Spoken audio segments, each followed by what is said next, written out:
کہ جب کوئی بندہ سو جاتا ہے تو نیکی والا فرشتہ ایک نیکی کے بدلے میں 10 گناہوں کو مٹا دیتا ہے۔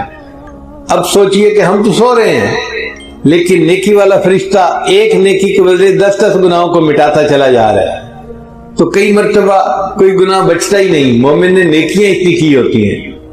حدیث مبارکہ میں آتا ہے، بخاری شریف کی روایت ہے کہ جس بندے نے دن میں 100 مرتبہ سبحان اللہ و بحمدہ پڑھ لیا، اللہ اس کے سب گناہوں کو معاف کر دیتے ہیں، اگرچہ اس کے گناہ سمندر کی جھاگ کے برابر کیوں نہ ہو۔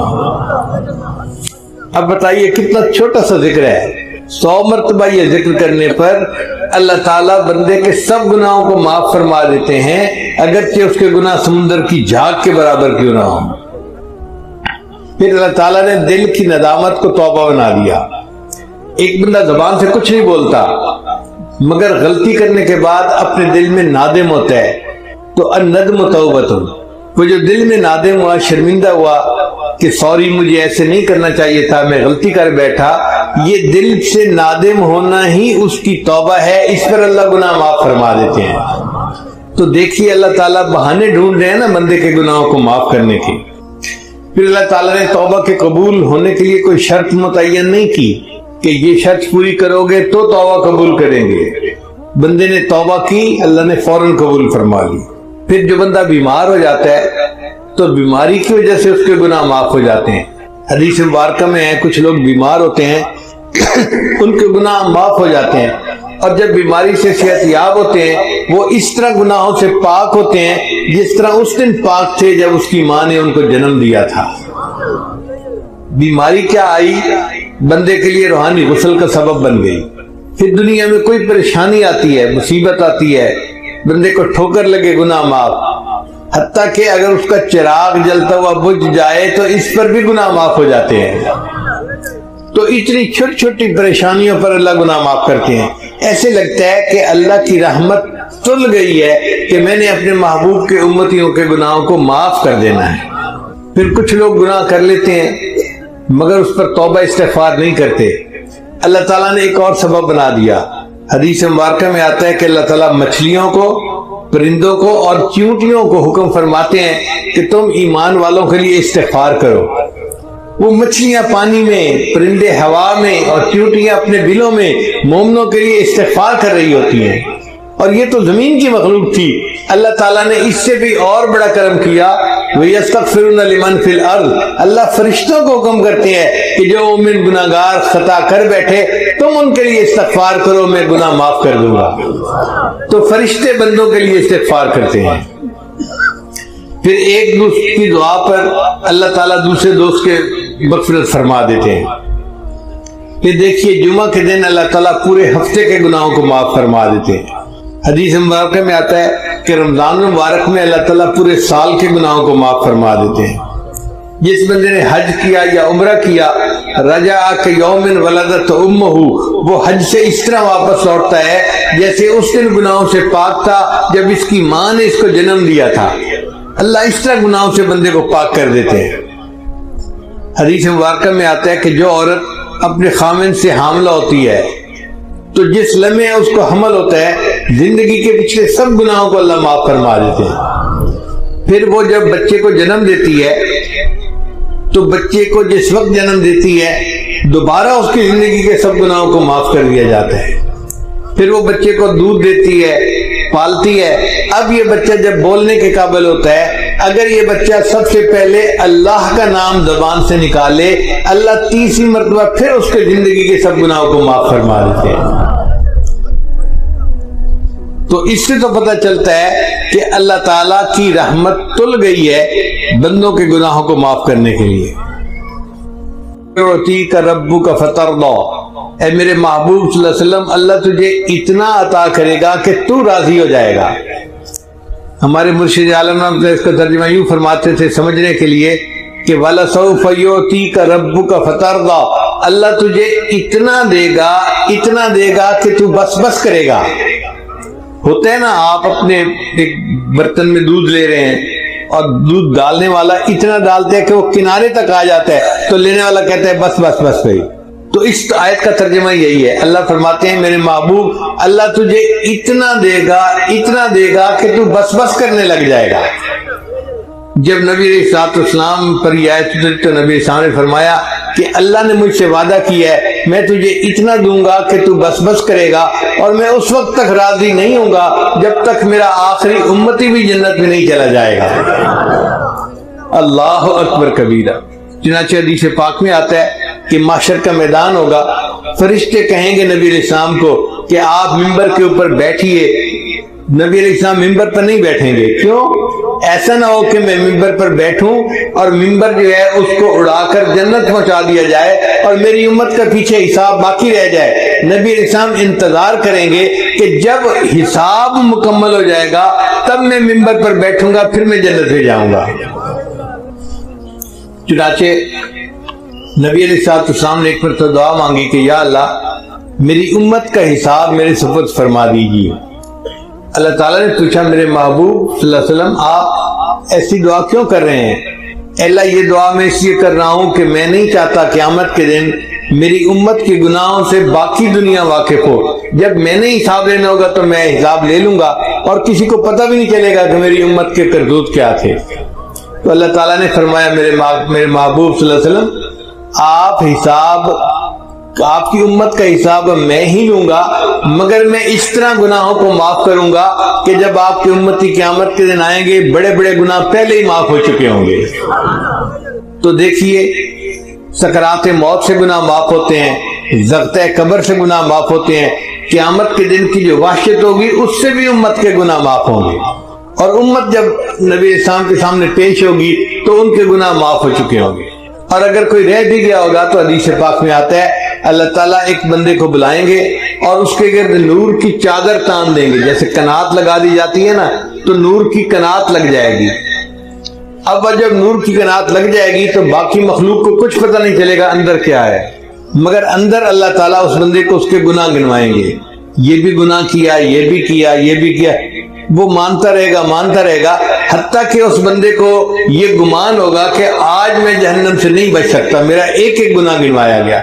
جب اللہ سب گناہ گنوا دیں گے پھر فرمائیں گے کہ تو گناہ کرتا تھا مگر معافیاں بھی مانگتا تھا، ہم نے دنیا میں بھی تیری پردہ پوشی فرمائی اور مخلوق سے تیرے گناہوں کو اوجھل رکھا، ہم آج بھی تیرے گناہوں کو پردہ پوشی کرتے ہیں اور ان کو نیکیوں میں تبدیل کر دیتے ہیں۔ جب چادر ہٹے گی تو دنیا دیکھے گی کہ اس بندے کے نام اعمال میں کوئی گناہ ہی نہیں، تو لوگ کہیں گے شاید یہ انبیاء میں سے کوئی نبی ہے جس نے معصوم زندگی گزاری اور اس کے نام اعمال میں کوئی گناہ ہی نہیں، حالانکہ وہ نبی اسلام کی امت کا گناہگار امتی ہوگا۔ اور ایک حدیث پاک میں ہے کہ اللہ تعالیٰ ایک بندے کو بلائیں گے اور اس کے چھوٹے چھوٹے گناہ گنوائیں گے، وہ چپ رہے گا۔ جب چھوٹے چھوٹے گناہ سارے گنوا دیں گے پھر اللہ فرمائیں گے اچھا ہم نے تیرے گناہوں کو نیکیوں میں تبدیل کر دیا۔ جب اللہ فرمائیں گے ہم نے تیرے گناہوں کو نیکیوں میں تبدیل کر دیا، وہ کہے گا یا اللہ میرے بڑے گناہ تو ابھی باقی ہیں۔ حدیث مبارکہ میں ہے کہ نبی علیہ السلام نے جب یہ حدیث سنائی تو آپ اتنا کھلکھلا کر ہنسے کہ صحابہ کو آپ کی داڑھیں جو تھی وہ بھی نظر آنے لگیں کہ دیکھو چھوٹے چھوٹے گناہ گنوا رہے تھے تو چپ کھڑا تھا، جب کہا گناہ نیکیوں میں تبدیل کرتے ہیں تو کہتے ہیں جی میرے بڑے گناہ تو ابھی سارے باقی ہیں۔ تو اللہ تعالیٰ یوں امت کے گناہوں کو نیکیوں میں تبدیل فرما دیں گے۔ چنانچہ کچھ امتی ایسے ہوں گے جن کو اللہ تعالیٰ قیامت میں عرش کا سایہ عطا فرمائیں گے۔ 7 تو وہ حضرات ہیں جن کا ایک ہی حدیث میں تذکرہ ہے، اور باقی وہ لوگ ہیں جن کا مختلف اور احادیث میں تذکرہ ہے۔ ان تمام کا مجموعہ میں آج آپ کے سامنے کر دیتا ہوں تو آپ حیران ہوں گے کہ اتنے لوگ عرش کے سائے میں ہوں گے کہ لگتا ہے کہ ہر بندہ کہیں نہ کہیں فٹ ہو ہی جائے گا۔ ایک امام عادل جو بادشاہ ہو مگر انصاف کرنے والا ہو، اس کو اللہ تعالیٰ عرش کا سایہ عطا فرمائیں گے۔ ایک نوجوان جو جوانی میں عبادت کرنے والا ہو، اب طلباء مدرسے میں جتنے ہوتے ہیں یہ جوانی کے عالم میں اللہ کی عبادت کرنے والے ہوتے ہیں، اس کا مطلب یہ کہ مدارس کے طلباء تو سارے کے سارے ہی عرش کے سائے کے نیچے ہوں گے۔ پھر جس بندے کا دل مسجد میں اٹکا ہوا ہو، کہ ایسے بوڑھے ہوتے ہیں نا بڑھاپے میں اور تو کام ہوتا کوئی نہیں تو وہ نمازوں کے لیے مسجد میں جاتے ہیں اور مسجد کے کھوٹے بن جاتے ہیں، تو جن کا دل مسجد میں اٹکا ہوا ہو وہ بھی قیامت کے دن عرش کے سائے کے نیچے ہوگا۔ وہ دو شخص جو اللہ کے لیے ایک دوسرے سے محبت کرتے ہوں گے، جیسے دو طالب علم ہیں یا دو پیر بھائی ہیں، اللہ کے لیے ایک دوسرے سے محبت، یا شیخ کو مرید کے ساتھ محبت ہوتی ہے یا مرید کو شیخ کے ساتھ، استاد کو شاگرد کے ساتھ، شاگرد کو استاد کے ساتھ، تو یہ دونوں بھی جنت کے سائے میں ہوں گے۔ اب آپ بتائیے اتنی باتیں گنوانے سے کتنے لوگ ہیں جو عرش کے سائے کے نیچے آنے کے مستحق بن گئے؟ پھر فرمایا کہ جو بندہ چھپ کے صدقہ کرے، یعنی صدقہ کرے اور کسی کو بتائے نہیں۔ کتنے مخیر حضرات ہیں یا ادارے کے معاونین ہوتے ہیں جو تعاون کرتے ہیں اور بتاتے کسی کو نہیں ہے، تو ایسا بندہ بھی قیامت دن عرش کے سائے کے نیچے ہوگا۔ اور پھر وہ بندہ جو تنہائی میں اللہ کو یاد کرے اور اس کی آنکھوں میں سے آنسو آ جائیں۔ نوجوان طلباء غلطیاں کر بیٹھتے ہیں، لیکن کئی مرتبہ تہجد میں تنہائی میں یہ بیٹھ کے اس پر افسوس کرتے ہیں، توبہ طائب ہوتے ہیں اور دعا مانگتے ہوئے ان کی آنکھوں سے آنسو آ جاتے ہیں، تو ان لوگوں کو بھی اللہ تعالیٰ عرش کا سایہ عطا فرمائیں گے۔ پھر اگر کسی مرد کو عورت گناہ کی دعوت دے اور وہ کہے انی اخاف اللہ، میں اللہ سے ڈرتا ہوں، یا عورت کو مرد اپنی طرح متوجہ کرے اور وہ کہے کہ نہیں میں اللہ سے ڈرتی ہوں، تو یہ مرد اور یہ عورت بھی قیامت کے دن عرش کے سائے کے نیچے ہوں گے۔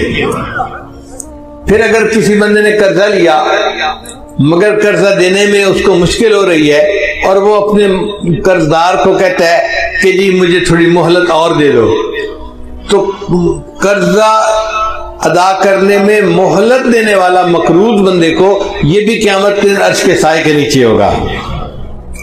پھر ایک بندہ تو تجارت میں سچ بولتا ہو تو اس سچ بولنے پر اللہ تعالیٰ اس کو قیامت کے دن عرش کا سایہ عطا فرمائیں گے۔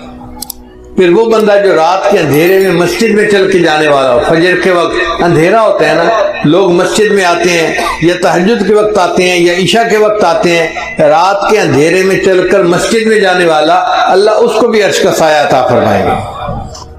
پھر یتیم کی پرورش کرنے والا، یہ تو ایک عام سی بات ہے، ہر دوسرے چوتھے گھر میں کوئی نہ کوئی یتیم پل رہا ہوتا ہے، کسی کی بہن کا بیٹا ہوتا ہے، کسی کے بھائی کا بیٹا، کہیں بہن پالتی ہے کہیں بھائی پالتا ہے، تو گھروں میں یتیم ہمارے پلتے ہیں، یہ ایک عام سی بات ہے۔ یتیم کو پالنے والا بندہ بھی قیامت کے دن عرش کے سائے کے نیچے ہوگا۔ پھر صلہ رحمی کرنے والا، صلہ رحمی کرنے والا بندہ اس کو کہتے ہیں جو رشتے ناطے قائم رکھے، یعنی اپنے رشتہ داریوں کا خیال رکھے۔ الحمدللہ ہمارا یہ معاشرہ ایسا ہے کہ جس میں مسلمان گھروں میں ایک دوسرے کے ساتھ رشتے نبھائے جاتے ہیں، خیال رکھا جاتا ہے، ایک دوسرے کی خوشی غمی میں اس کے ساتھ شریک ہوتے ہیں، ایک دوسرے کے ساتھ تعاون کرتے ہیں، ہر لحاظ سے محبت رشتے نبھاتے ہیں۔ یہ صلہ رحمی کرنے والا بندہ قیامت کے دن عرش کے سائے کے نیچے ہوگا۔ پھر وہ بیوہ عورت جو خامن کے مرنے کے بعد اس لیے نکاح نہ کرے کہ بچے چھوٹے ہیں مجھے ان کی پرورش کرنی ہے، اگر میں دوسرا نکاح کر لوں گی تو میرے بچے رل جائیں گے، جو عورت اس لیے دوسرا نکاح نہیں کرتی، اپنے بچوں کی خاطر زندگی گزار دیتی ہے، یہ عورت بھی قیامت کے دن عرش کے سائے کے نیچے ہوگی۔ پھر وہ بندہ جو اللہ کے راستے میں جاگتا ہو وہ بھی قیامت کے دن عرش کے سائے کے نیچے ہوگا۔ پھر وہ کام کرنے والا بندہ جو رشوت نہ لیتا ہو یہ بھی قیامت کے دن عرش کے سائے کے نیچے ہوگا۔ وہ بندہ جو سودی کاروبار نہ کرتا ہو یہ بھی قیامت کے دن عرش کو سائے کے نیچے ہوگا۔ پھر وہ بندہ جو مسلمان کے غم کو دور کرے، ضروری نہیں کہ مال پیسے سے غم دور ہوتا ہے، غم زدہ بندے کو دو میٹھے بول دو نا اس کا غم کم ہو جاتا ہے، اس کو تسلی دینا، اس کو تشفی کر، اس سے محبت کی بات کر لینا، میٹھی بات کر لینا، اس کا دل کا غم دور ہو جاتا ہے۔ مومن کے دل کا غم دور کرنے والا یہ بندہ یہ بھی قیامت کے دن عرش کے سائے کے نیچے ہوگا۔ پھر کثرت سے درود شریف پڑھنے والا، اب طلباء کثرت سے درود شریف پڑھتے ہیں، ایک ایک حدیث میں کتنی بار صلی اللہ علیہ وسلم یہ درود شریف ہے، تو اس پر اللہ تعالیٰ ان کو قیامت کے دن عرش کا سایہ عطا فرمائیں گے۔ پھر سنت کو زندہ کرنے والا، جو بندہ نوجوانی میں آج چہرے کے اوپر داڑھی سجاتا ہے یہ سنت کو زندہ کرنے والا نوجوان ہے، اس کو اللہ تعالیٰ اس عمل کے بدلے قیامت کے دن عرش کا سایہ عطا فرمائیں گے۔ پھر نماز کے وقت کا خیال رکھنے والا، جو باجماعت نماز پڑھتے ہیں، صاف ظاہر ہے وہ اپنی گھڑیاں دیکھتے رہتے ہیں، وقت کا خیال کرتے ہیں اور وقت پہ پہنچتے ہیں، ان کو تکبیر اللہ میں شامل ہونا ہوتا ہے۔ اللہ اس تکبیر اللہ کی پابندی سے اس کو بھی قیامت کے دن عرش کا سایہ عطا فرمائیں گے۔ ایسے لگتا ہے کہ اللہ تعالیٰ نے عرش کا سایہ بنایا ہی امت محمدیہ کے لیے ہے۔ سچی بات تو یہ ہے کہ ہر بندہ کہیں نہ کہیں عرش کے سائے میں آنے والے لوگوں میں فٹ ہو جاتا ہے۔ تو رحمت للعالمین دیکھیے نبی علیہ السلام کی کہ انہوں نے اللہ سے دعائیں مانگی اور اللہ نے ان کی امت کے لیے ایسے آسانیاں فرما دی۔ نبی علیہ السلام امت کے لیے بہت دعائیں مانگا کرتے تھے۔ حدیث مبارکہ میں آتا ہے کہ نبی علیہ السلام نے ایک مرتبہ دریا کے کنارے نماز ادا فرمائی، سفر سے آ رہے تھے، تو جب آپ نے نماز پڑھی تو آپ نے دیکھا کہ ایک چڑیا آئی اور ریت کے 2-3 ذرات اس نے اپنی چونچ میں لیے اور دریا کے اوپر چل کے چلی گئی۔ پھر دوبارہ آئی، پھر اس نے 2-4 ذرات اپنی چونچ میں لیے، پھر اڑ کے چلی گئی۔ جب 2-4 دفعہ ایسا ہوا تو نبی علیہ السلام متوجہ ہوئے کہ یہ چڑیا کیا کر رہی ہے۔ تو جبریل علیہ السلام آئے، انہوں نے آ کے بتایا، اے اللہ کے نبی وسلم، آپ امت کی بخشش کی دعائیں کرتے ہیں، اللہ نے آپ کو ایک منظر دکھا دیا ہے کہ یہ چونچ میں جو ذرے لیتی ہے تو وہ چند ذرے ہوتے ہیں، اور یہ جا کر دریا کے اوپر پھینکتی ہے تو دریا کو پتہ ہی نہیں چلتا کہ ذرے پھینکے گئے یا نہیں پھینکے گئے۔ تو اللہ نے آپ کو دکھایا ہے آپ کی امت کے گناہ وہ ریت کے ذرات کی مانند ہیں، اور اللہ کی رحمت تو اس دریا کی مانند ہے، وہ ساری امت کے گناہوں کو بھی معاف کر دے تو دریا کو پتہ ہی نہیں چلے گا۔ کہتے ہیں کہ ایک مچھر کسی بیل کے سینگ پہ بیٹھ گیا تھا، پھر اس نے اڑتے ہوئے اس سے سوری کی کہ سوری میں آپ کے سینگ کے اوپر بیٹھا رہا، تو بیل نے کہا او میاں مجھے تو پتہ بھی نہیں چلا کہ تو بیٹھا بھی تھا یا نہیں بیٹھا تھا۔ اگر مچھر کے وزن کا بیل کو پتہ نہیں چلتا تو ہمارے گناہوں کا اللہ کی رحمت کے سامنے کوئی حیثیت ہی نہیں ہے۔ اللہ چاہے تو سب کے گناہوں کو معاف فرما دے۔ اور اللہ تعالیٰ نے ایک وعدہ فرمایا ہے، یوم لا یخزی اللہ النبی والذین آمنوا معہ، قیامت دن اللہ تعالیٰ اپنے نبی علیہ السلام کو اور ان کے ساتھ جو ایمان لانے والے ہوں گے ان کو رسوا نہیں کرے گا۔ تو اللہ نے مومنوں سے وعدہ کیا ہے کہ وہ ان کو قیامت میں رسوا نہیں کرے گا۔ اب ہم نے کلمہ پڑھا الحمدللہ کہ ہم مومن ہیں، تو اب ہمارے دل میں یہ پکا گمان ہونا چاہیے اس کلمے کی وجہ سے اللہ تعالیٰ ہمیں قیامت میں رسوا نہیں فرمائیں گے، ہمارے عیبوں کی پردہ پوشی فرما کے عرش کا سایہ عطا کریں گے اور بالآخر ہمیں جنت عطا فرمائیں گے۔ علماء نے لکھا ہے کہ نکاح جو ہوتا ہے نا یہ ایجاب و قبول ہوتا ہے، دلہن کی طرف سے ایجاب اور خامد کی طرف سے قبول، تو وہ دلہن بن گئی۔ اسی طرح ایمان بھی ایجاب و قبول کی مانند ہے۔ جب نکاح ہوتے ہیں نا تو دلہا دلہن کو لے کے اپنے گھر آ جاتا ہے کیونکہ ایجاب و قبول ہو چکا۔ جس نے کلمہ پڑھا ایمان لے آیا گویا اس نے اللہ کے ساتھ ایجاب و قبول کر لیا، اب اللہ اس بندے کو اپنے گھر جنت میں لے کر جائیں گے کلمے کی بنیاد پر۔ باقی عمل سارے ایک طرف رکھ دیں۔ جب تک بکے نہ تھے کوئی پوچھتا نہ تھا، جب تک بکے نہ تھے کوئی پوچھتا نہ تھا، تم نے خرید کر ہمیں انمول کر دیا۔ اللہ تعالیٰ قرآن میں فرماتے ہیں ان اللہ اشتری من المؤمنین انفسهم واموالهم بان لهم الجنہ، اللہ نے مومنوں سے ان کے جان اور مال کو جنت کے بدلے میں خرید لیا ہے۔ تو اللہ ہمیں خرید چکے ہیں، جب خرید لیا ہے تو پھر اب وہ ہمیں رد نہیں کریں گے۔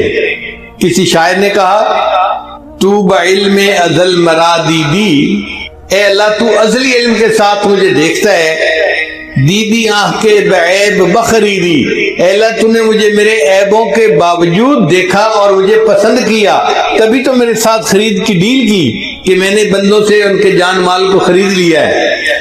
تو بعلما ومن بعیبہما، اللہ تو وہی علم والا ہے اور میں وہی عیبوں والا ہوں، رد مکن آنچ خود پسندی دی، اللہ اس کو رد نہ کر جسے تو ایک دفعہ پسند کر چکا ہے۔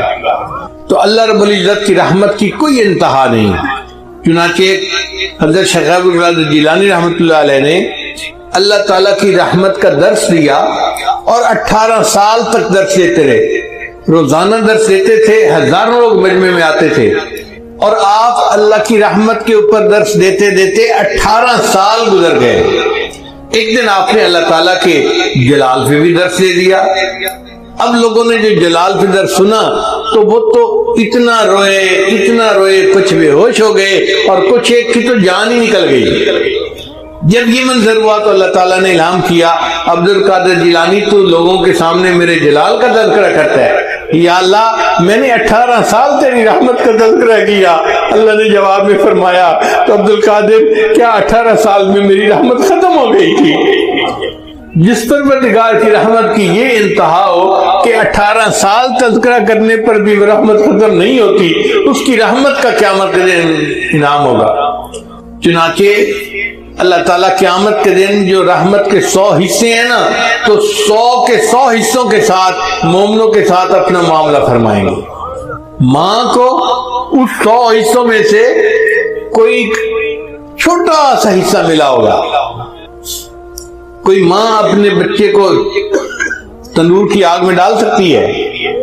حدیث مبارکہ میں نبی صاحب ایک جگہ پڑاؤ فرمایا تو وہاں ایک عورت تھی جو تندور پہ روٹیاں لگاتی تھی، وہ ملنے کے لیے آئی، کہنے لگی میں آپ سے ایک بات پوچھنا چاہتی ہوں، میں ماں ہوں، میں جب روٹیاں لگاتی ہوں میرا بچہ تندور کے قریب آتا ہے تو میں اس کو دور رکھتی ہوں، میں چاہتی نہیں کہ گرم ہوا بھی میرے بچے کو لگ جائے۔ اگر میں گرم ہوا بچے کو لگنا پسند نہیں کرتی تو اللہ تو بندے سے بہت محبت کرتے ہیں، وہ اپنے بندوں کو جہنم میں کیسے ڈالے گا؟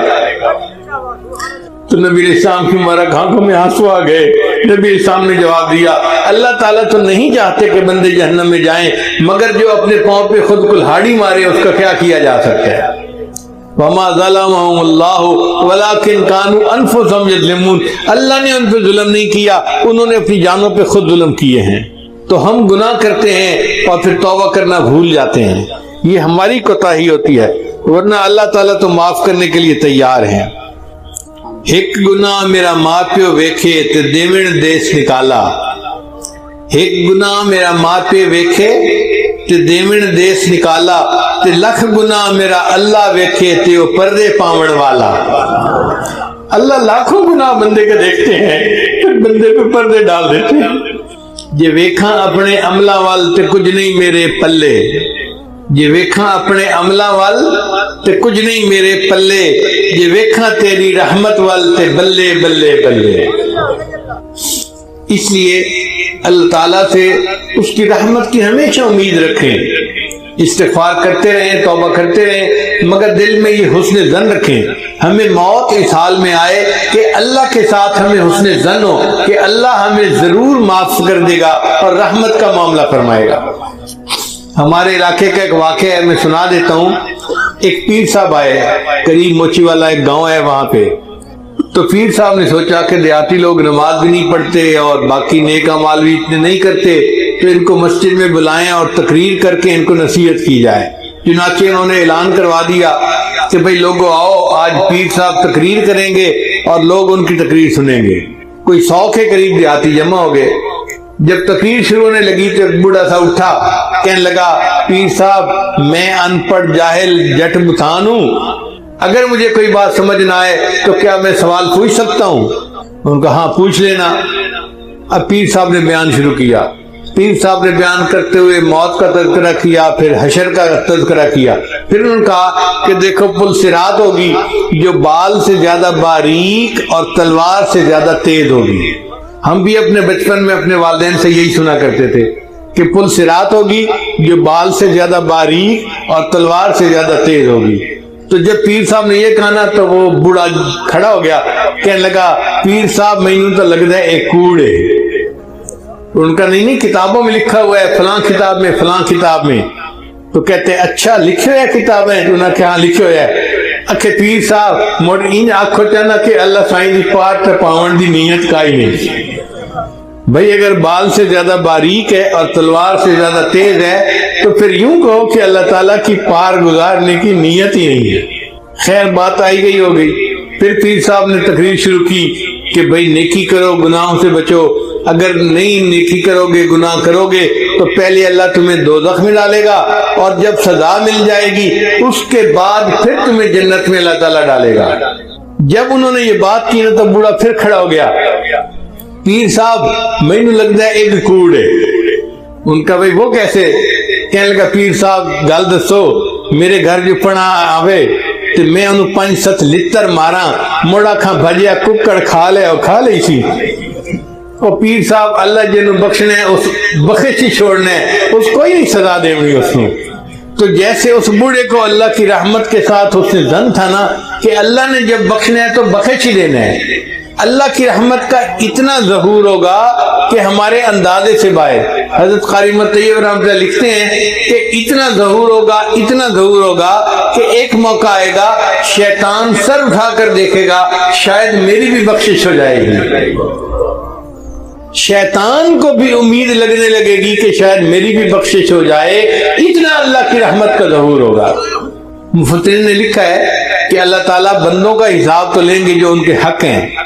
جب سب سے بندوں کے حساب حقوق العباد کا حساب لے لیا جائے گا تو فرشتے کہیں گے اللہ حقوق العباد کا حساب ہو چکا, اب صرف حقوق اللہ باقی ہیں. اللہ فرمائیں گے اچھا اگر صرف میرے حق باقی ہیں نا تو میں کریم ہوں, مجھے حساب لیتے ہوئے حیات ہی ہے. جس نے کلمہ پڑھا اس کو کہو کہ وہ چلا جائے جنت میں.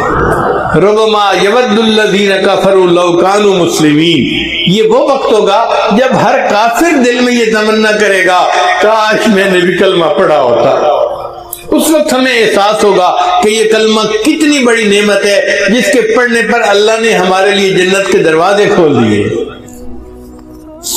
ایک بزرگ لکھتے ہیں کہ قیامت کے دن اللہ تعالیٰ گناہگاروں میں اپنی رحمت کو تقسیم کریں گے تو فرشتے پوچھیں گے یا اللہ اب کس بندے کو کتنی رحمت دینی ہے. تو ہو سکتا ہے اللہ تعالیٰ قانون یہ بتا دے کہ بھئی جس کے گناہ جتنے زیادہ ہیں اس کو رحمت بھی اتنے حساب سے دے دو. تو جو زیادہ گناہ گار ہوں گے نا اس کو زیادہ رحمت میں سے حصہ ملے گا. بے گناہوں میں چلا زاہد جو اس کو ڈھونڈنے, بے گناہوں میں چلا زاہد جو اس کو ڈھونڈنے, مغفرت بولی ادھر آ میں گناہ گاروں میں ہوں. وہ کرشمے شان رحمت نے دکھائے روز حشر, چیخ اٹھا ہر بے گناہ میں بھی گناہ گاروں میں ہوں. اتنا اللہ کی رحمت کا ظہور ہوگا کہ بے گناہ بھی کہہ اٹھیں گے میں بھی گناہ گار ہوں, مجھے بھی رحمت میں سے حصہ چاہیے. چنانچہ حضرت معاذ رضی اللہ عنہ کہتے ہیں کہ نبی علیہ الصلوۃ والسلام نے مجھے بلا کر کہا کہ اے بچے کیا تم جانتے ہو کہ اللہ کا بندوں پر کیا حق ہے اور بندوں کا اللہ پر کیا حق ہے. وہ کہتے ہیں کہ میں نے کہا کہ اللہ کے رسول آپ مجھے بتا دیجئے. فرمانے لگے کہ اللہ کا بندوں پر یہ حق ہے کہ بندے اس کے ساتھ کسی کو شریک نہ بنائیں, توحید کے اوپر پکے رہیں. اور جو بندہ توحید کے اوپر پکا رہے اس کا حق اللہ پہ یہ ہوتا ہے کہ اللہ اس کو جنت عطا فرما دے. ما من احد یشہد اللہ الہ الا اللہ وان محمد رسول اللہ صدقا من قلبہ الا حرمہ اللہ علی النار.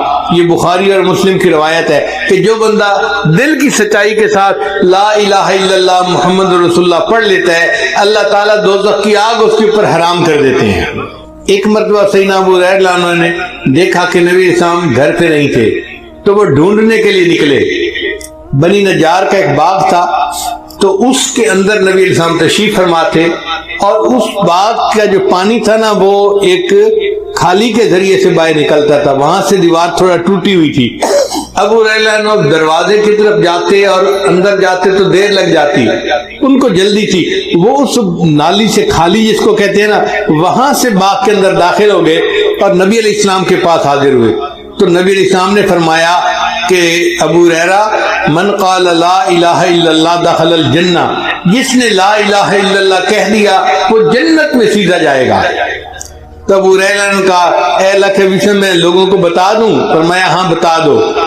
اے اللہ کے وسلم میں ان کو بتاؤں گا, وہ کہیں گے تیرے پاس اس کی دلیل کیا ہے؟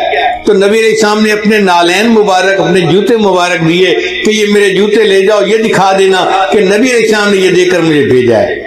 اب ابو ہریرہ اس باغ سے باہر نکلے, آگے عمر رضی اللہ عنہ سے ملاقات ہو گئی. تو ابو ہریرہ نے بتایا کہ نبی علیہ السلام نے فرمایا جس نے کہا لا الہ الا اللہ دخل الجنہ, جو لا الہ الا اللہ پڑھ لے گا اللہ اس کو جنت میں داخل کریں گے. تو عمر رضی اللہ عنہ پہ انتظام غالب تھا, انہوں نے ان کو جو دھکا دیا تو ابو ہریرہ تو پیچھے جا کے گرے, کہنے لگے اچھا میں جا کے نبی علیہ السلام کو شکایت لگاتا ہوں. ادھر ابو ہریرہ پہنچے اور ادھر عمر رضی اللہ عنہ بھی پہنچ گئے. ابو ہریرہ نے بتایا کہ اللہ کے وسلم میں نے ان کو بتایا تھا تو انہوں نے مجھے دھکا دیا اور میں گر گیا. تو نبی علیہ السلام نے پوچھا عمر تو نے ایسا کیوں کیا؟ تو عمر نے جواب دیا اخشا ان یتکل الناس علیہا، اے اللہ کے وسلم مجھے ڈر ہوا کہ اگر اس طرح کھول کے بتا دیں گے کہ لا الہ الا اللہ کہنے پر جنت مل جائے گی تو پھر لوگ عمل کرنے سے پیچھے رہ جائیں گے، سستی کریں گے، اس لیے میں نے کہا تھا کہ فخلہم یعملون، تو اس بات کو نہ کر، لوگوں کو عمل کرنے دے۔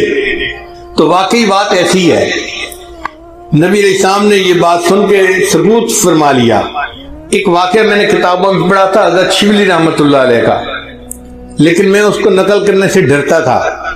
ایک مرتبہ رائے وینڈ کے سالانہ اجتماع میں حضرت مولانا محمد مسلم، مولانا محمد اسلم ملتانی، انہوں نے یہ واقعہ سنایا رائے وینڈ کے سالانہ اجتماع میں۔ اس کے بعد یہ واقعہ میں نقل کر دیتا ہوں۔ کتاب میں لکھا ہوا تھا کہ اللہ تعالیٰ کے اپنے اولیاء کے ساتھ بہت معاملات ہوتے ہیں، اللہ تعالیٰ ان سے کبھی کبھی دل لگی بھی فرماتے ہیں۔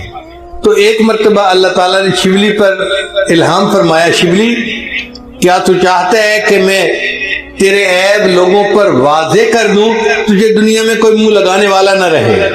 شبلی کیا تو چاہتا ہے کہ میں تیرے عیب لوگوں کے اوپر ظاہر کر دوں تو تجھے دنیا میں کوئی منہ لگانے والا نہ رہے؟ وہ بھی آگے ناز کے انداز میں تھے، کہنے لگے اللہ کیا تو چاہتا ہے کہ میں تیری رحمت کھول کر لوگوں کو بتا دوں، تجھے دنیا میں کوئی سجدہ کرنے والا نہ رہے؟ جب یہ الہام ہوا، جب یہ بات کی تو فوراً الہام ہوا، شبلی نہ تو میری بات کہنا نہ میں تیری بات کہتا ہوں۔ تو واقعی اگر اللہ تعالیٰ کی رحمت کا ہمیں صحیح پتہ چل جائے تو ہم تو سستی میں پڑ جائیں کہ اللہ نے معاف تو کر ہی دینا ہے۔ اس لیے جو لگا ہوا ہے وہ لگا رہے اور معافی مانگتا رہے، کیونکہ گناہ کر کے معافی نہ مانگنا، اس کا بڑا نقصان یہ ہے کہ موت کے وقت ایمان سلب کر لیا جاتا ہے۔ تو گناہ کرنے کے بعد پھر اس پر رونا دھونا یہ ہماری ذمہ داری ہے۔ اگر ہم روتے رہیں گے، دھوتے رہیں گے اور ایمان کے اوپر موت آ گئی تو آپ سمجھیں کہ انشاءاللہ اللہ تعالیٰ اس کلمے کی برکت سے ہمیں بالآخر جنت عطا فرمائے گا۔ ایک اور حدیث مبارکہ سن لیجئے۔ حضرت ابو ذر غفاری عنہ حاضر خدمت ہوئے نبی السلام کی، نبی السلام آرام فرما کر اٹھے تھے تو نبی السلام نے انہیں بتایا کہ جبریل السلام میرے پاس خوشخبری لائے کہ جو شخص لا الہ الا اللہ محمد رسول اللہ کہے پھر اسی عقیدے پر اس کی موت آئے وہ جنت میں داخل ہوگا۔ جب نبی السلام نے یہ بتایا تو ابو ذر غفاری عنہ نے آگے سے سوال کیا، اے اللہ کے حبیب صلی اللہ علیہ وسلم وَإِن سَرِقَ وَإِن زَنَا وَسَرِقَ، کیا اگر اس نے چوری کی اور زنا کیا پھر بھی جنت میں جائے گا؟ نبی صاحب نے فرمایا ہاں پھر بھی جنت میں جائے گا۔ انہوں نے پھر دوسری دفعہ پوچھا، نبی صاحب نے پھر یہی جواب دیا۔ انہوں نے تیسری دفعہ پوچھا، نبی صاحب نے پھر جواب دیا۔ پھر انہوں نے چوتھی مرتبہ پوچھا، نبی صاحب نے فرمایا ہاں پھر جنت میں جائے گا اگرچہ ابو ذر کی ناک خاک آلود ہو۔ یعنی جس نے کلمہ پڑھا اگر وہ چوری اور زنا جیسا جرم بھی کر بیٹھا اور وہ اللہ سے معافیاں مانگتا ہے، استغفار کرتا ہے تو وہ جنت میں جائے گا اگرچہ ابو ذر کی ناک خاک آلود ہو۔ اس کا مطلب یہ کہ یہ کلمہ ایسی نعمت ہے کہ اگر ہم اللہ کے ساتھ حسن ظن رکھیں گے، اللہ کی رحمت کی امید دل میں رکھیں گے اور اللہ سے مانگتے رہیں گے تو کلمے کی برکت سے اللہ ہمیں جنت عطا فرمائے گا۔ اس لیے کہتے ہیں اللہ جتنی تیری بڑی ذات اتنی بڑی میری آس۔ اللہ، یہ فکرہ ذرا ذہن میں ایک دفعہ کہہ دیجئے، اللہ جتنی بڑی تیری ذات اتنی بڑی میری آس۔ اللہ جتنی بڑی تیری ذات اتنی بڑی میری آس۔ تیری ذات جتنی بڑی ہے میری تیرے ساتھ آس بھی اتنی بڑی ہے۔ اللہم مغفرتک اوسع من ذنوبی ورحمتک ارجا عندی من عملی۔ ہمیں عملوں پہ بھروسہ نہیں ہے، تیری رحمت پہ بھروسہ ہے۔ تو اگر چاہے گا تو ہماری کشتی کو کنارے لگا دے گا۔ اب میں اپنی بات کو مکمل کرتا ہوں دو بزرگوں کی عبارت سنا کے، توجہ کے ساتھ سنیے گا۔ تقویت الایمان کتاب ہے، اس میں حضرت شاہ اسماعیل شہید رحمۃ اللہ فرماتے ہیں کہ دنیا میں بڑے بڑے گنہگار گزرے ہیں، یہ ان کی کتاب کی عبارت ہے، طلباء توجہ کے ساتھ سنیں۔ دنیا میں بڑے بڑے گنہگار گزرے ہیں جیسے فرعون، حامان، نمرود اور شیطان۔ جیسے فرعون، حامان، نمرود اور شیطان۔ اگر کوئی شخص ساری دنیا کے گناہوں کا ارتکاب کر لے مگر توحید کے اوپر قائم رہے کہ اللہ کے ساتھ کسی کو شریک نہیں بناتا تو اس کے سارے گناہ معاف کر دیے جائیں گے۔ یعنی بندہ توحید کے اوپر پکا رہے، ساری دنیا کے گناہ بھی اگر کر لے، اللہ اس توحید کی برکت سے اس کے سارے گناہوں کو معاف فرما دیں گے۔ اور دوسرے بزرگ ہیں حضرت مجد لسانی رحمۃ اللہ علیہ، وہ اپنے مکتوب میں فرماتے ہیں اور عجیب لکھتے ہیں، فرماتے ہیں اس فقیر کو محسوس ہوا ہے کہ اگر سارے عالم کو صرف ایک مرتبہ کلمہ پڑھنے پر بخش دے تو اس کی بھی گنجائش موجود ہے۔ یعنی ساری مخلوق کے تمام گناہوں کو اللہ ایک مرتبہ کلمہ پڑھنے پر معاف کر دے تو اس کی بھی گنجائش موجود ہے۔ اب آپ بتائیے یہ کلمہ پڑھنا کتنی بڑی نعمت ہے کہ ایک مرتبہ کلمہ پڑھنے پر اللہ ساری مخلوق کے سارے گناہوں کو معاف کر دے تو اس کی بھی گنجائش موجود ہے۔ اگر یہ کلمہ اتنا اعلیٰ ہے تو بھی ہمیں بھی چاہیے کہ ہم دن میں رات میں آتے جاتے چلتے پھرتے لا الہ الا اللہ، لا الہ الا اللہ، لا الہ الا اللہ اس کا ذکر کرتے رہیں تاکہ اللہ تعالی ہمارے بھی گناہوں کو معاف فرما دے۔ ایمان والو، تم سب کے سب اللہ کے سامنے توبہ کرو تاکہ تم فلاح پا جاؤ۔ چنانچہ ابن تیمیہ رحمۃ اللہ علیہ نے الایمان الاوسط ایک کتاب ہے، اس میں 10 اسباب بتائے ہیں جن سے انسان کے گناہ معاف ہوتے ہیں۔ یہ 10 اسباب ہمیں زبانی یاد ہونے چاہیے تاکہ ہم ان کے ذریعے سے اپنے گناہوں کی بخشش کا بندوبست کر لیں۔ سب سے پہلا سبب استغفار۔ استغفار کہتے ہیں کہ اپنے گزرے ہوئے گناہوں پر نادم ہونا۔ شریعت نے کہا الندم توبۃ، ندامت یہ توبہ ہے، اور حدیث مبارکہ میں ہے کہ قیامت کے دن سب سے زیادہ خوش انسان وہ ہوگا من وجد فی صحیفتہ استغفارا کثیرا، جس کے نام اعمال میں کثرت کے ساتھ استغفار لکھا ہوا ہوگا۔ تو ہمیں کثرت سے استغفار پڑھنا چاہیے۔ چنانچہ ایک شخص حضرت حسن اللہ عنہ کے پاس آیا، حضرت بہت گناہ گار ہوں، کوئی عمل بتائیں۔ فرمایا استغفار پڑھو۔ ایک اور آدمی آیا، حضرت بارش نہیں ہو رہی، کوئی عمل بتائیں۔ فرمایا استغفار پڑھو۔ پھر ایک آدمی آیا کہ حضرت بہت قرضہ چڑھ گیا، دعا کریں کہ کوئی اسباب بن جائیں رزق کے، مال کے، تاکہ قرضہ اتر جائے۔ فرمایا استغفار پڑھو۔ پھر ایک شخص آیا کہ حضرت دعا کریں اللہ مجھے بیٹا دے دے۔ فرمایا استغفار کرو۔ ایک آدمی آیا میرا باغ ہے، دعا کریں کہ میرا پھل زیادہ لگے۔ فرمایا استغفار کرو۔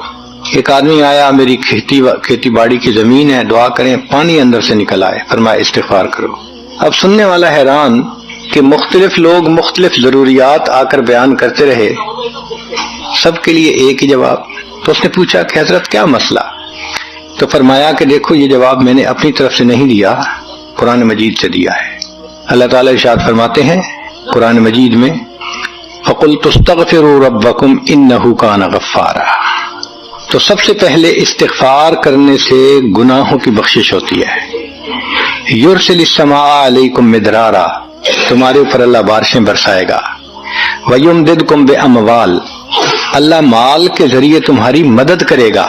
وَبَنِينَ، اور بیٹوں کے ذریعے مدد کرے گا۔ وَيَجْعَلْ لَكُمْ جَنَّاتٍ، اور اللہ تعالیٰ تمہیں درختوں پہ پھل زیادہ عطا کرے گا۔ وَيَجْعَلْ لَكُمْ أَنْهَارًا، اور اللہ تعالیٰ تمہارے لیے زمین سے چشمے جاری فرما دے گا۔ آپ اگر غور کریں تو ہماری روز مرہ کی جو پریشانیاں ہیں وہ انہی میں سے ہیں۔ کوئی بیٹے کے لیے پریشان، کوئی کاروبار کے لیے پریشان، کوئی قرضوں کی وجہ سے پریشان۔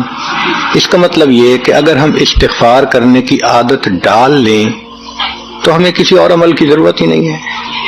اور یہ عمل قرآن مجید میں بتایا گیا ہے، یہ پروردگار عالم کا کلام ہے۔ ہم استغفار کم کرتے ہیں، کم از کم 100 مرتبہ صبح اور شام استغفار کا کرنا معمول بنا لینا چاہیے۔ آپ لوگ ڈرائیو کرتے ہیں اپنے دفتر جاتے ہوئے تو راستے میں جو آدھا گھنٹہ لگتا ہے اس میں کیا کرنا ہوتا ہے؟ بعض لوگ نعت سن لیتے ہیں، تلاوت سن لیتے ہیں، وہ بھی عبادت ہے، لیکن اس سے زیادہ بہتر یہ ہے کہ انسان خود پڑھے کچھ۔ تو اگر اس دوران آپ استغفر اللہ ہی پڑھتے رہیں تو سینکڑوں دفعہ استغفار نامہ اعمال میں لکھا جائے گا، اور اگر پورا پڑھ لیں استغفر اللہ ربی من کل ذنب و اتوب الیہ تو یہ سونے پہ سہاگے والی بات ہے۔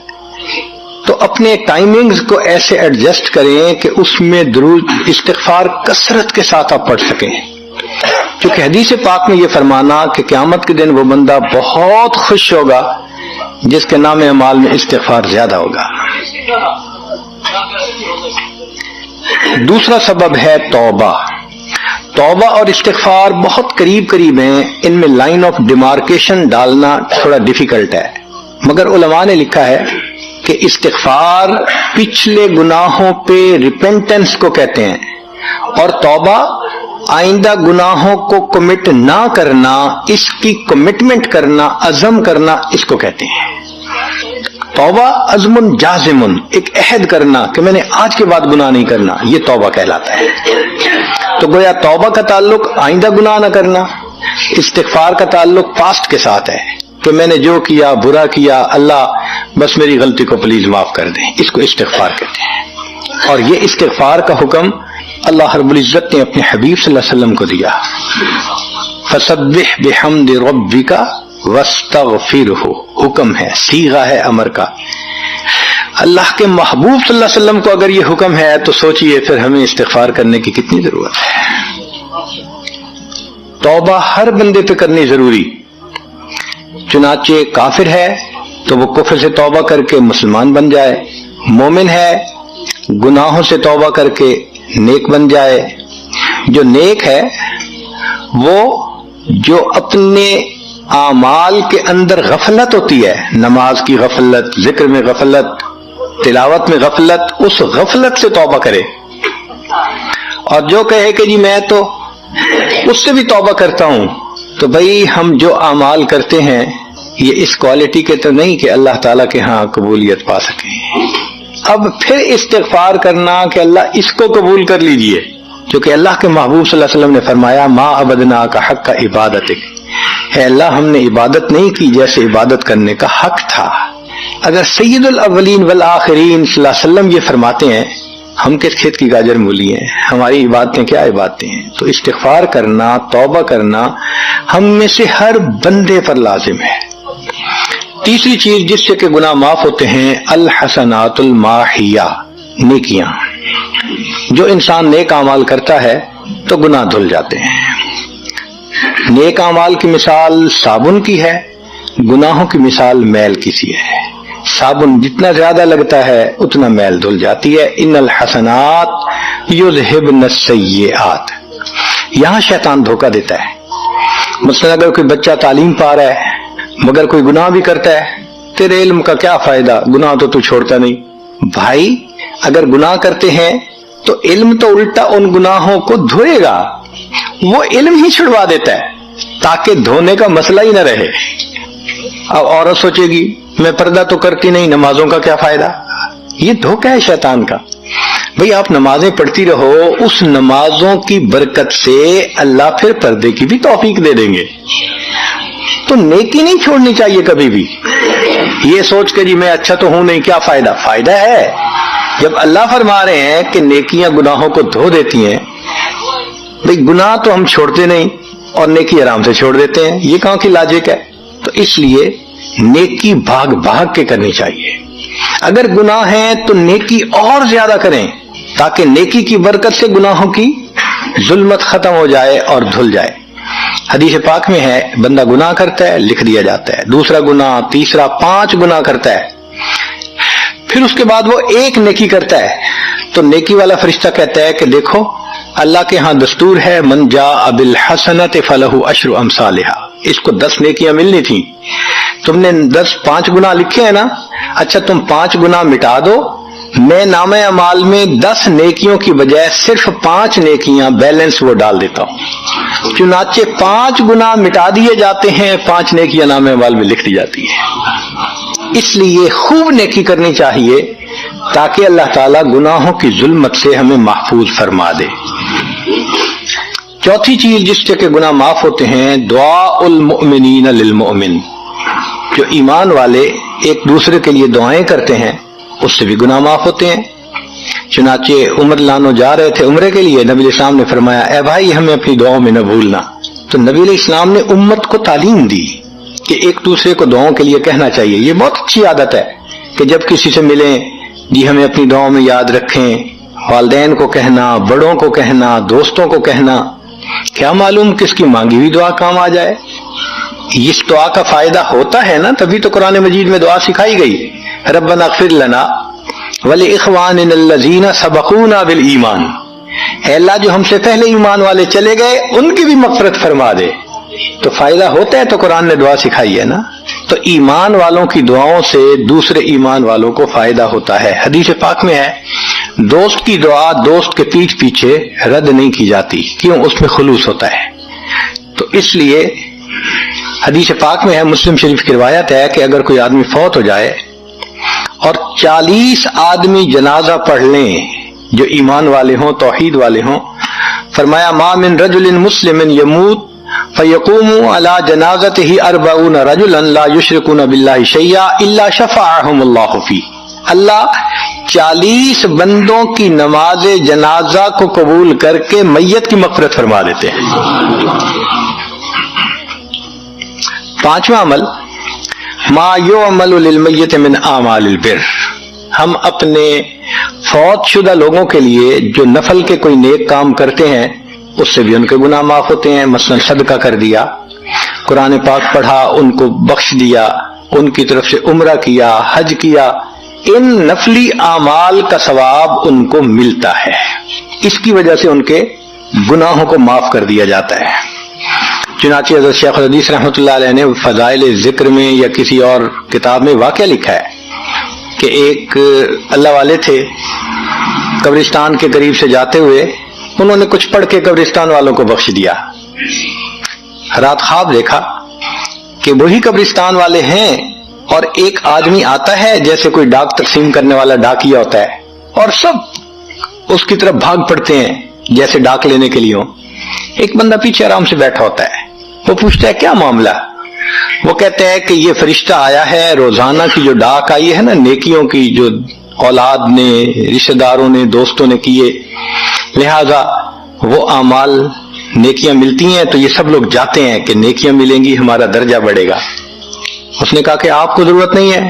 کہنے لگا ہاں میں لے لوں گا، مگر میرا ایک بیٹا ہے جسے میں نے قرآن پاک کا حافظ بنایا، اس کی دکان ہے، وہ سارا دن دکان پہ بیٹھا رہتا ہے اور ساتھ ساتھ قرآن پڑھتا رہتا ہے، تو مجھے اتنی نیکیاں مل جاتی ہیں کہ میں بعد میں لے لوں گا۔ اس نے کہا بیٹا کہاں؟ اس نے کہا فلاں جگہ دکان ہے۔ وہ اللہ والے جب وہاں گئے اگلے دن تو دیکھا کہ ایک نوجوان ہے اور وہ بیٹھا ہوا ہے، گاہک آتا ہے تو اس کو سودا بیچ دیتا ہے، جب گاہک کوئی نہیں ہوتا تو وہ قرآن پڑھنا شروع کر دیتا ہے۔ تو وہ سمجھ گیا کہ میرا خواب سچا تھا، اس بچے کے قرآن پڑھنے سے اس کے والد کو خوب بینیفٹ مل رہا ہے۔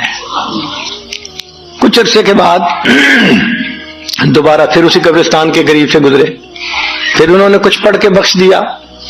رات خواب میں دیکھا کہ اب جب تقسیم ہوا تو سب بھاگے تو وہ بندہ بھی بھاگا۔ انہوں نے کہا آپ بھی بھاگ رہے ہو؟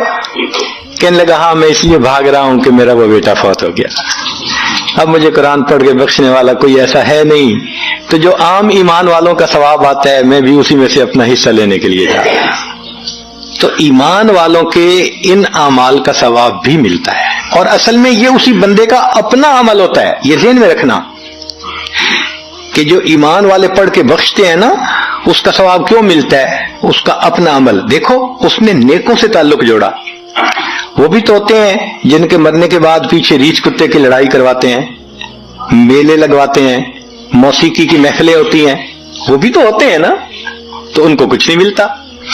اس بندے نے نیکوں سے محبت کی، یہ اس کا اپنا عمل ہے، اس کی محبت کی وجہ سے اب یہ لوگ اس کو پڑھتے ہیں، اللہ اس کو ثواب پہنچا دیتے ہیں۔ تو اس کے اپنا عمل ہے اصل میں.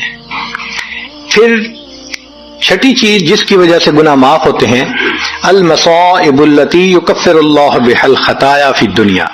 دنیا میں انسان کو جو مشکلات، تکلیفیں، مصیبتیں پہنچتی ہیں ان کی وجہ سے گناہ معاف کر دیے جاتے ہیں.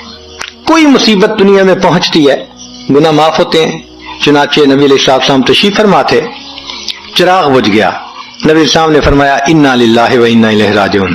ام المومنین عائشہ صدیقہ نے پوچھا، اللہ کے حبیب صلی اللہ علیہ وسلم یہ تو پڑھتے ہیں جب کوئی آدمی فوت ہو جاتا ہے.